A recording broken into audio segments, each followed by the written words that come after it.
Modern movies and media love to toss around the word quantum, either to explain impossible science in movies or to make articles sound more interesting.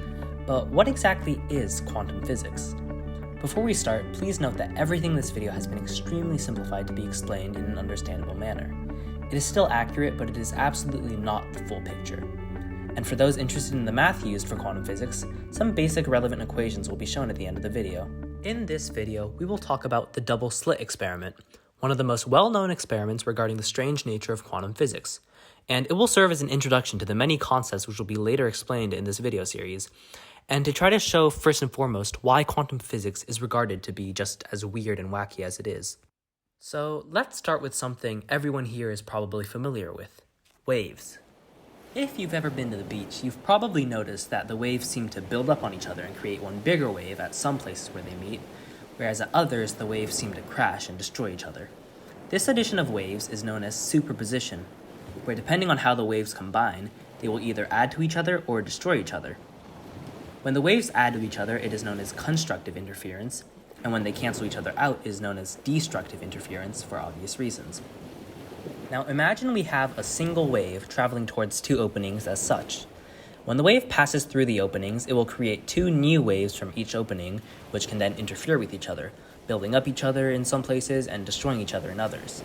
The end result is that if a screen is placed in front of these waves, some parts will be more wet than others, since the water goes up in some places and goes down in the others, which creates a pattern on the screen which looks something like this.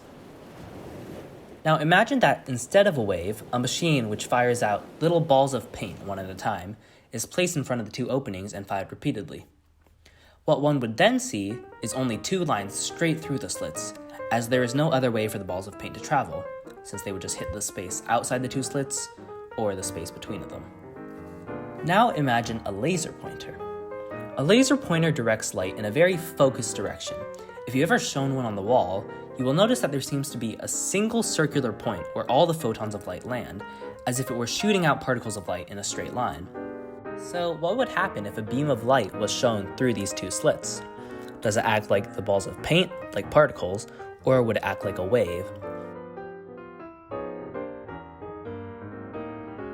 The surprising answer is both. If you don't look at what's happening between the slits and you just look at the screen, an interference pattern like the one with the water waves is seen. Okay, so maybe the beam of light travels as a wave, so instead let's make a machine which fires the photons of light one singular photon at a time, and observe the pattern, similar how the machine earlier shot paintballs out one at a time.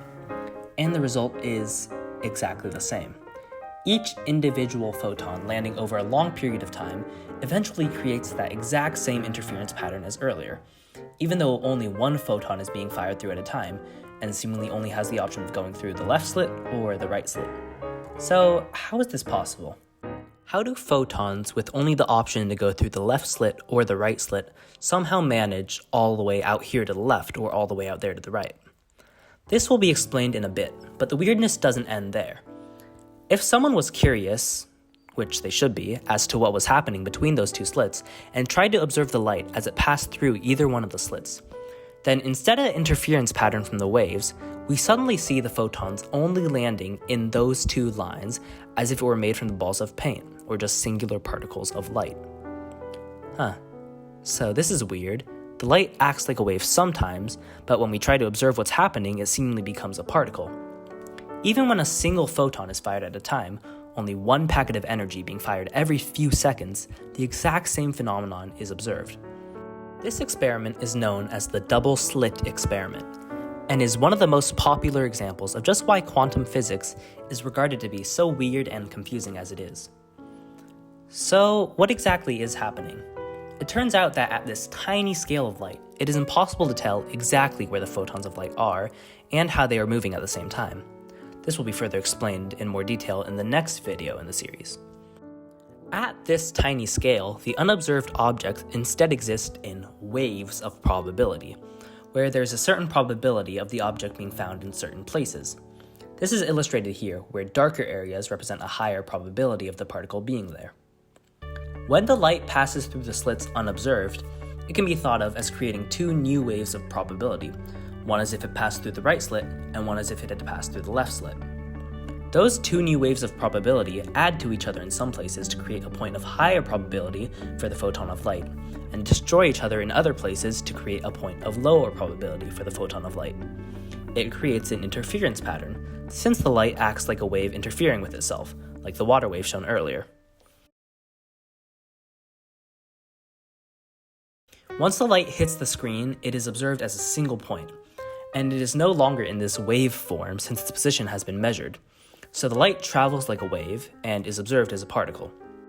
However, when a photon is observed as it passes through the slits, it no longer has the possibility of going through either slit, as you now know exactly which slit it went through. Since you now know exactly where the photon is, it no longer has a probability of being anywhere else, so the probability waves no longer exist. With no waves, there can be no interference, and the light simply acts as if it were particles, and they land only in those two lines as if they were those balls of paint fired earlier, creating the effect observed in the double slit experiment. In short, at this tiny quantum scale of light and other such particles, things behave differently depending on whether or not you're looking at them, and are so small that they instead exist as waves of probability of being in certain places, rather than just single points in space. A concept which will be further explored in the next video, so stay tuned.